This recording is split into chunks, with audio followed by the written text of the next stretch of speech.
Well, good morning. Good morning, John. Um, Tara, can you maybe just introduce yourself to us? Sure. My name is Tara Moreland, and I live in Kansas City.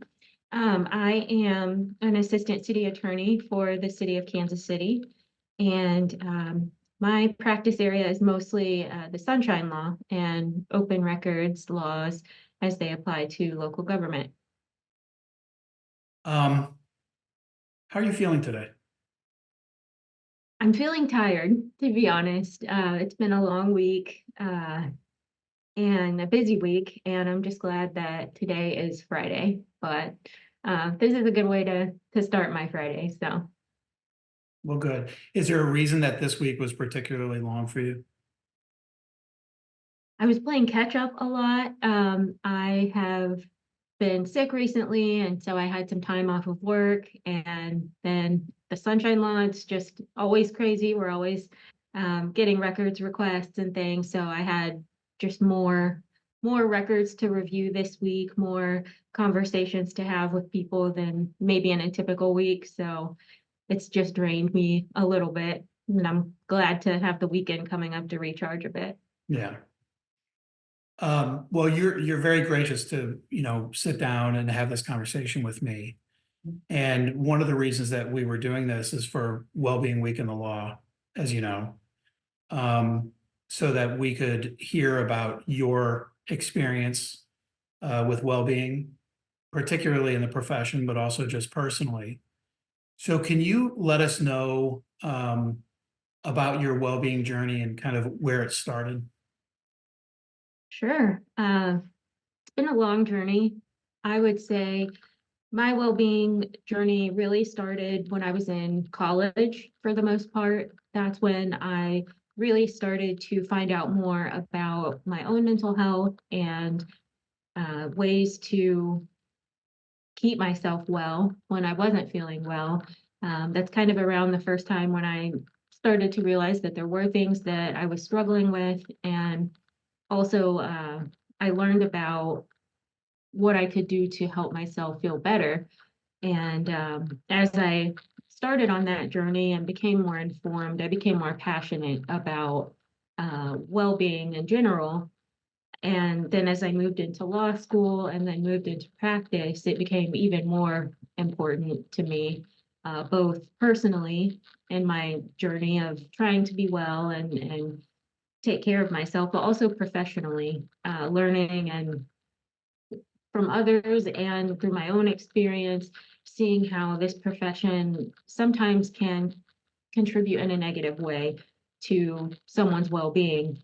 And I've been fortunate to connect with people and connect with groups, especially through the Missouri Bar, with other people who also are passionate about this topic and who really do believe that there is a way for our profession to be better and therefore for us to be better. Um, but not only at being lawyers, but also just as human beings, people who really care about each other's well-being, regardless of whether it's related to being a lawyer or not.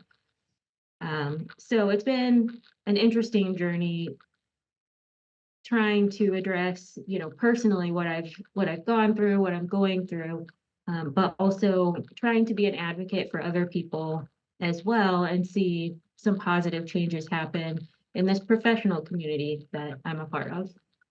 We're very grateful for your involvement and your willingness to bring your experiences to that discussion, not just within the profession, but also kind of generally. So you said that when you were in college, you started to recognize some of the things that you were struggling with and seeking some help for them. What were the things that you found yourself struggling with at that time? I think the primary thing was depression. That was something that I had really started to recognize probably when I was a senior in high school. I started to kind of feel that maybe there was something going on. And then as I got into college, I started to feel it a bit more. And as I was learning about what is depression and what does it feel like, and started seeing a therapist, I realized that I really was going through that. And that's what motivated me to pursue treatment uh, more seriously, I guess. Um, and then also, I eventually discovered through treatment that I was suffering from anxiety and the symptoms. And as I learned more about that, I realized that definitely applies to me also. So, depression and anxiety are what I would say are the two main things that I've struggled with. And I also have ADHD, which is something that I was tested for in law school towards the end of my law school journey. Um, and it was interesting to get that diagnosis because I knew I had been struggling with certain things um, for a while, but I never thought that ADHD would apply to me. And that's because there are a lot of misconceptions about what ADHD looks like. Women are grossly underdiagnosed. And so that diagnosis came a little bit later. But those are really the three things that I've been diagnosed with that are most prominent in my life. During your time in college and in law school, were there any specific difficulties or obstacles that you found to getting better or recognizing some of the issues that you were dealing with? I think, with college and law school, one big difficulty is the academic burden that you take on and the obligations you have to focus on your work. And then if you're like I was, part of a million extracurriculars, you have obligations with that. And so time, honestly, just time was an obstacle, obligations. Uh, I think stigma is a part of it. By the time I got into law school, I felt like it was more common to hear other people talk about things like mental health and what they might be struggling with, going to therapy. And certainly now those things have been more normalized to talk about more freely, but definitely in college, it was something that you could only talk about with people who could really identify with what you were going through. Um, so I think stigma was a part of it. I will say when I got into college, or when I got to college, one thing that was easier was access to resources. As far as there was a therapist on campus that you could see for free. That was great. And that was the first time I went to therapy. And also, I come from a small town in Southeast Kansas. And so having access to like psychiatrists and things like that, those people existed where I grew up, but it's really important with therapy and with doctors to have access to options because you may not find the right fit with the first therapist you see or something like that. Um, and so living in Liberty, which was close to, Kansas City at the time, gave me greater access to more professionals to get treatment. So there were both challenges that I identified, but also there were more resources for me to explore. I would assume that there are probably some financial obstacles throughout your lifetime in seeking the help that you have. Is that right?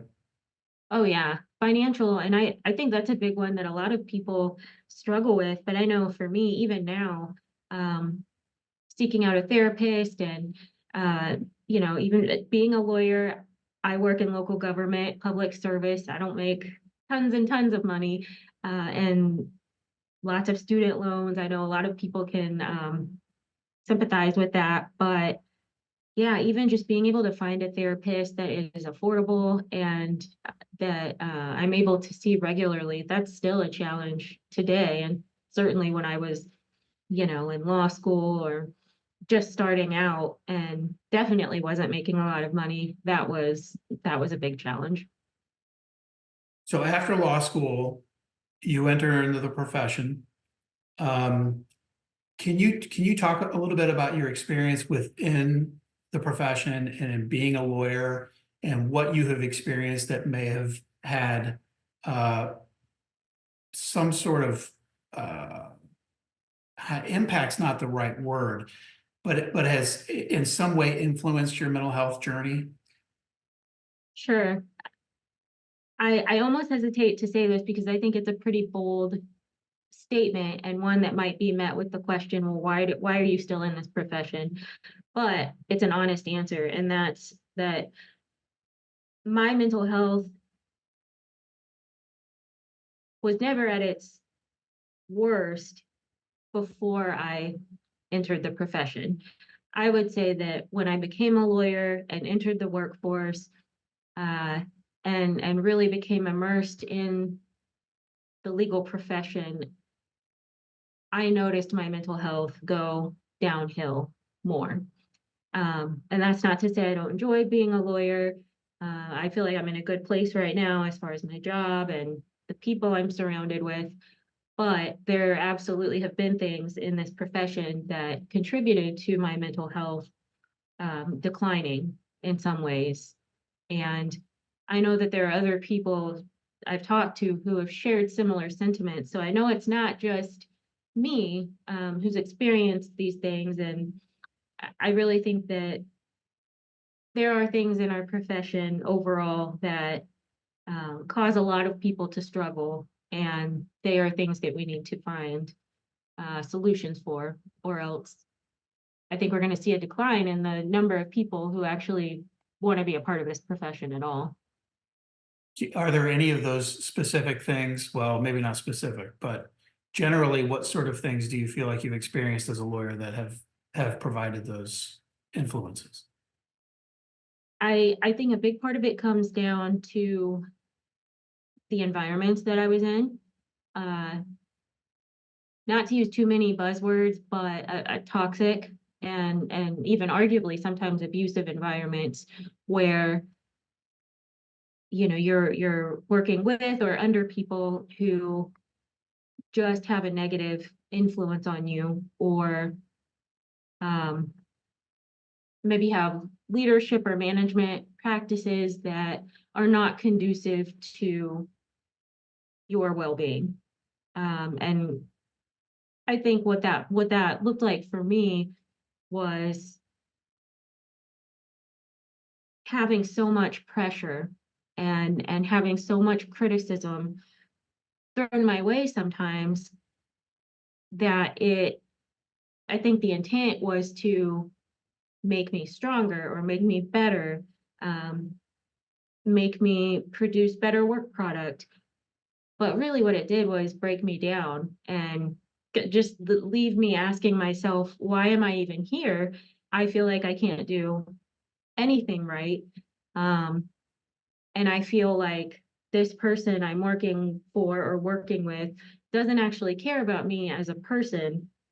And I think there's this mentality that it's not necessarily limited to the legal profession, but it's that it's not your boss's job to care about your feelings, or you're there to do a job and you just need to get it done. Um, I don't think that that method of leadership or management is working anymore. And I think that's evidenced by, I think we're hearing a lot right now about people leaving their jobs, leaving their professions completely and going to do something way different from what they were doing. I think now people are putting their well-being before anything else because they have realized that's the only way to survive. And that may sound dramatic to say, but I think that's how people feel, that they can't stay in these environments where they feel overwhelmingly oppressed. And, let's not even throw into it what that feels like, especially if you are part of a marginalized group, if you're a minority, things like that. It just compounds and it can become so overwhelming. And I feel like that's unfortunately what some of my experience has been in this profession. Well, and I think that the numbers bear that out. We know that there are a disproportionate number of lawyers who die by suicide when set against the general public as a backdrop. And I think that what you're talking about, if I could kind of repackage it, is almost a commoditization of the work of young lawyers and a real lack of appreciation for individual humanity and understanding that, we do have to treat people like people. And some of the generations before us, generations of lawyers, I think were trained in such a way that it was work. It was work all the time. It was be a lawyer as your primary identity and get the job done. And that's changed. And Yeah, the training that a lot of these older lawyers are kind of, it's almost generational trauma. that's exactly what I think. I think there's a cycle that is being continued, unfortunately, where um, some people who have been in this profession longer, when they were coming along, they were subjected to a certain type of treatment um, that I often think people label as being a means of thickening one's skin, becoming tough enough to be in this profession or whatever.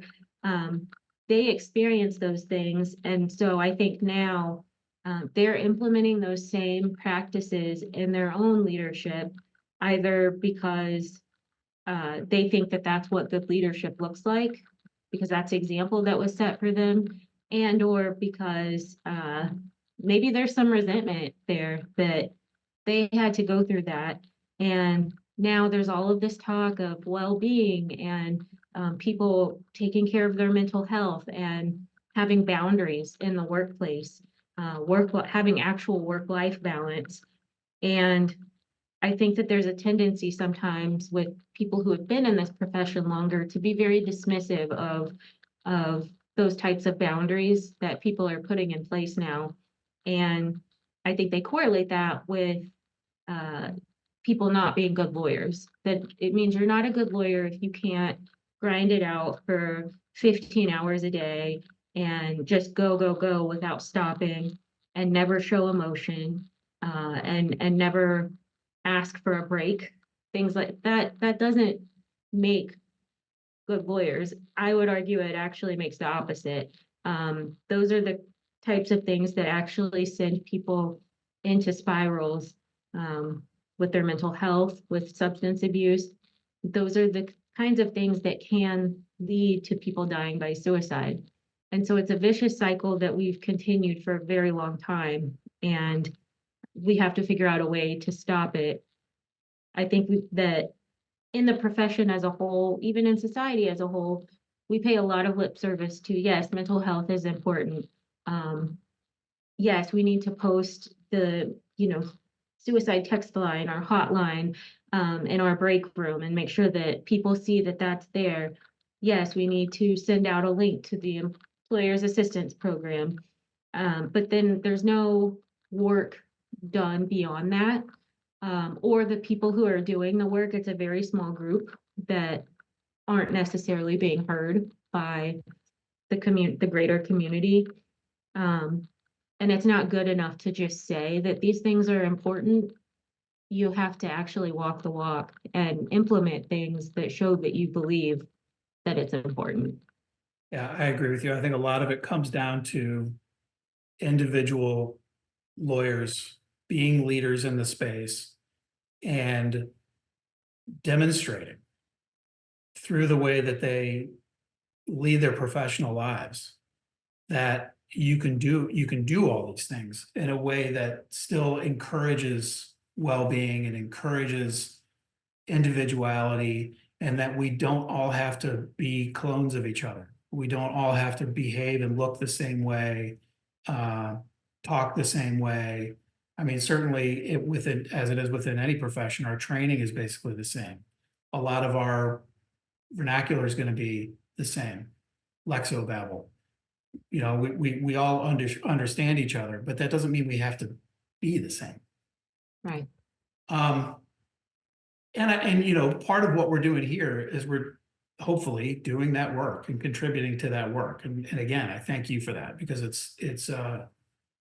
it's courageous, but it's also necessary. And it's leadership. So thank you. Um, Can you identify for me, and this is a hard question for me to ask, can you identify for me maybe what your lowest or most difficult point has been in your um, wrestling with your mental health? I would honestly say that point has probably come in the past couple of years. I think, even I guess I would identify 2020 as where things started to get more difficult. And then from that point forward, it felt like I really started to struggle. And of course, the pandemic affected everyone. And I think everyone struggled through um, the first year or two of what was happening, and it profoundly affected people. Um, I also think during that time, I was struggling with figuring out where did I belong as a lawyer? Where did I belong as a person? Um, and, I went through a couple of job changes over the past 4 years. Um, and I was in some difficult environments, and that really took me to a low point, feeling like I didn't have people around me who understood what I was going through, and they didn't care to understand. And so I felt very isolated after having already felt isolated when, you have to work at home for months because we're in this pandemic, and it's like what's going on in the world. And then coming out of that and realizing that you don't belong in this place that you're at currently. And so that was just a very discouraging time. Um, I also think that, having major depression, even if none of those other things were going on, unfortunately, for me, having major depression means that everything could be going perfectly, but depression can hit at any time. I can go into, this sort of downward spiral at any point in time, and there may not be an explanation for it. And so I think the past 4 years or so have just been a perfect storm of situational events happening, sort of going through a bit of an identity crisis, uh, figuring out where's my place in this profession, where's my place in this world as a human being, um, and just being really unfortunate in the sense that I have this thing called depression, and it doesn't discriminate. And those difficulties starting in 2020, is there any specific way that they manifested to you in your life? I started to self-isolate a lot. I lost friends because of it. Um, I just withdrew. It feels like I just withdrew from society, from my friend groups. I I just couldn't do it, and it just for me it looked like staying home a lot and not feeling motivated to do anything really. I just felt empty, really empty. So I became more withdrawn. I definitely became moodier. Um, it almost feels like I had been bottling something up for a really long time. And then all of that, I just became so resentful of everything that was going on around me and inside of me. And I didn't quite know how to deal with it. So I just withdrew myself from everything. And it was a really lonely, lonely time. What did you do about it? I mean, what steps did you take, both kind of personally in your lifestyle and then also with regard to treatment? I went to therapy. I started seeing a therapist, and that was very helpful. Um, I worked with my psychiatrist on changing medications. I was just very upfront about whether something was working or wasn't working. Um, Very proactive in that discussion with my doctor about I'm still not feeling right. What can we do next? What's the next step? And I was very lucky to have a great doctor who had those conversations with me. One thing I also did was I identified that I had been feeling a bit overwhelmed with um, sort of the extracurriculars, so to speak, the being a part of a million different organizations, being on a ton of different boards, doing, happy hours and all of these things. It was just like my calendar was overwhelming. And so I withdrew from a lot of that. I took a step back. I stepped down from some boards that I served on, and I really started to be more intentional with my time, my personal time outside of work. Um, and I struggled with that for a while. Like, did I do the right thing? Did I um, hurt myself by stepping down from these professional organizations and things? Uh, have I let people down? But I really was in a mode of self-preservation at that point, and so other things had to go. And being more intentional with my time was a really important part of uh, feeling like I had more control over my life. Um, if you're comfortable, can you talk to us about what treatments you have sought? Um, you talked about therapy, you talked about seeing a psychiatrist, you talk about being on medication. Um, only to the level that you're comfortable, what detail can you provide us with regard to those treatments? Sure. Medication, I've been on medication and seeing a psychiatrist for that for a long time, since I was in college. Therapy I've done off and on since college. And then, we were just talking about my low point, and how, I feel like that's kind of fallen. It started in 2020, but the past year or two, um, has been a really difficult time. Last spring and summer, I would say, I started looking into um, some more aggressive treatments for depression and talking with my doctors about that. And we started talking about something called ECT, or electroconvulsive therapy. It used to be referred to not so nicely as shock therapy. They don't call it that now. Um, but I started looking into it, looking into the effectiveness of it, talking with my doctors about whether this was something that I could pursue, whether I should pursue it at this point. And uh, we decided together in those conversations that it would be something appropriate to pursue at this point. And so last fall, between August and September, I took 3 weeks off of work, and I had 9 ECT treatments. So every other day during the week, I would go and early in the morning have the treatment done. And I was completely off of work for those 3 weeks. It was a really good experience. I know it would sound scary to a lot of people, but I wasn't awake for any of it, so I didn't know what was going on, except for what was told to me before or after. Um, I had a little bit of memory loss from the time from I would say the several months before the treatments.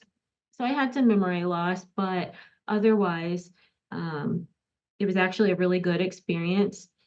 I struggled a bit with feeling frustrated that I had gotten to that point where I needed a treatment like that, but I ultimately was just really grateful that it was something that was even available to me. Um, I was scared that like my insurance wouldn't cover it, or that I wouldn't be able to take that much time off of work, things like that, and it all worked out really well.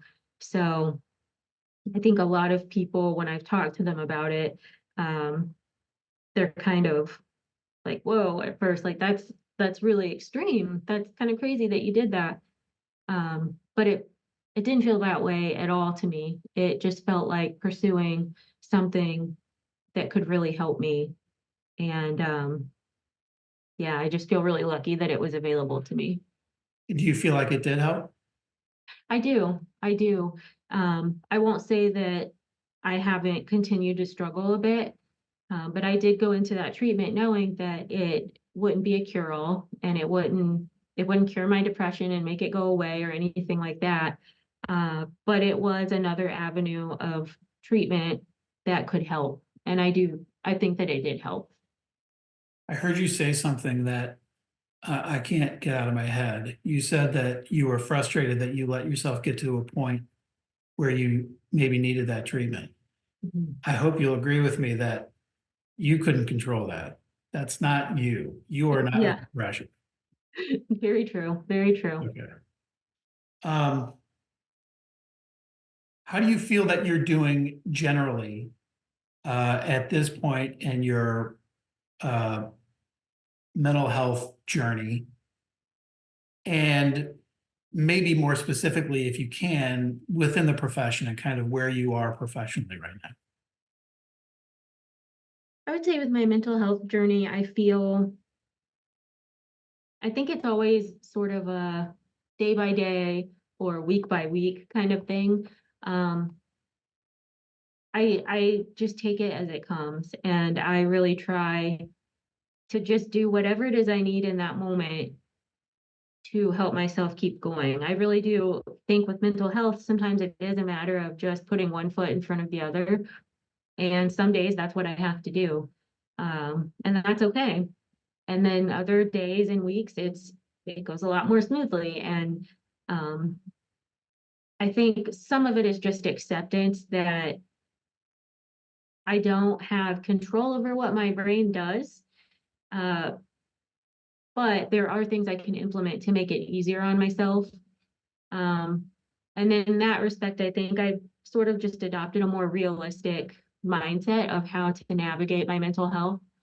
Um, and that alone has made it easier on me. So I feel optimistic, while still understanding that there will be times when I struggle, and I just have to have a plan in place for how I'm going to navigate that.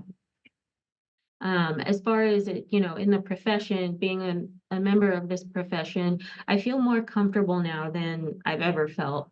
And I think that is also a result of some acceptance on my part and just being okay with certain things. Um, I may not be the very best at being a lawyer, whatever subjective standard that may be. Um, I may not be making all of the money, all of these things. I may not win all of the awards or try all of the cases, but I know that I'm a good lawyer and that I do good work. And uh, even if I'm never the best, that's okay.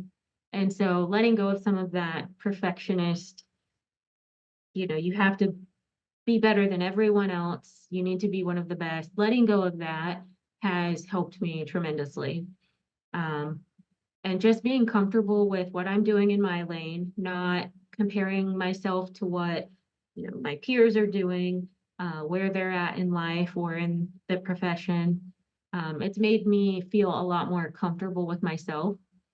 And also, I will say, being more vocal about mental health in this profession and speaking out more and not being fearful of telling my truth and my perspective has empowered me quite a bit in general, with being a member of this profession and just kind of standing in my own. So I feel really, really empowered by this work that I do, and I think it helps me in every other aspect of being a lawyer. Well, you are very valuable. You're valuable where you are professionally. And I like what you said about kind of doing the best you can in the space where you exist. And comparing yourself to other people, what good is there in it? We all do it. You and I have discussed the fact that imposter syndrome is something that we all feel. And I think I mentioned to you that if people don't feel imposter syndrome, I worry about their mental health probably more than I do my own. Yeah. Um, and that we just have to do the best we can with what we got and Yeah. who we are and not lose sight of who we are. And I appreciate that very much about you. You are very in tune with who you are and where you are. And you're doing the best with it. And you're seeking the treatment, and the fact that you are willing to share that experience, as helpful as that is to our community, it's also helpful to you, which is important to me. Yeah. And I think should be important to us as a profession, that we care about you. We care about each other. We don't just care about our clients. We certainly do, but it's not isolated to the clients. It's not isolated to our bosses or the judges or the system generally. We have to care about each other. And I appreciate that very much about you and your courage and your willingness to share your story with us. So thank you. Thank you. And I do just want to say, I know that talking about these kinds of things is not easy for a lot of people. And, my decision to be vocal about it is my decision. But I never want anyone to think that they have to, you know, talk about it with people they don't want to. I never want to make people feel like they have an obligation to speak out just because I do.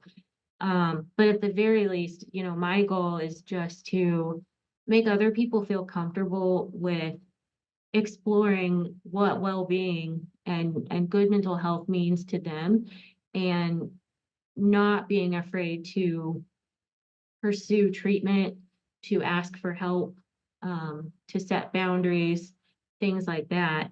Even if they never really talk to anyone else about it, if they can feel comfortable in themselves, taking charge of those things in their lives and feeling better as a result, that's why I want to share my story with other people.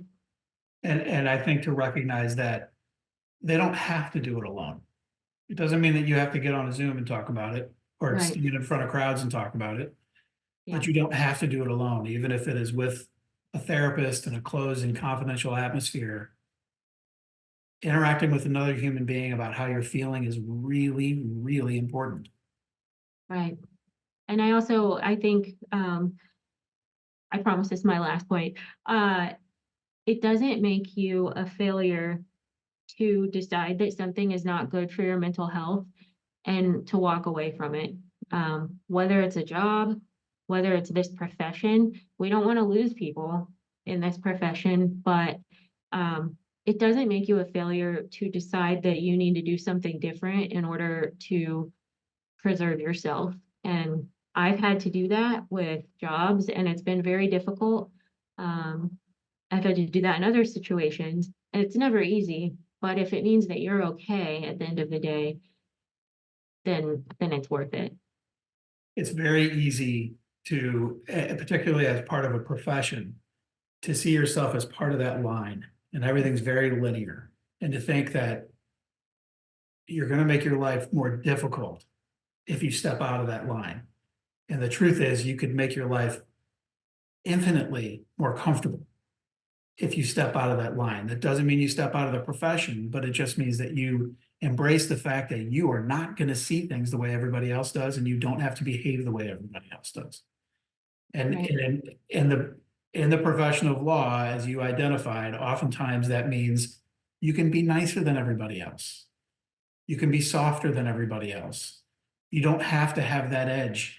There's not necessarily a big advantage to being abrasive, that you can be kind. And look, I'll own it. I am guilty of that with some frequency, falling back into that. I'm angry and I'm going to let my anger come over the top. But boy, I try to be mindful of it and avoid that any opportunity I get. Yeah. I think should be important to us as a profession, that we care about you. We care about each other. We don't just care about our clients. We certainly do, but it's not isolated to the clients. It's not isolated to our bosses or the judges or the system generally. We have to care about each other. And I appreciate that very much about you and your courage and your willingness to share your story with us. So thank you. Thank you.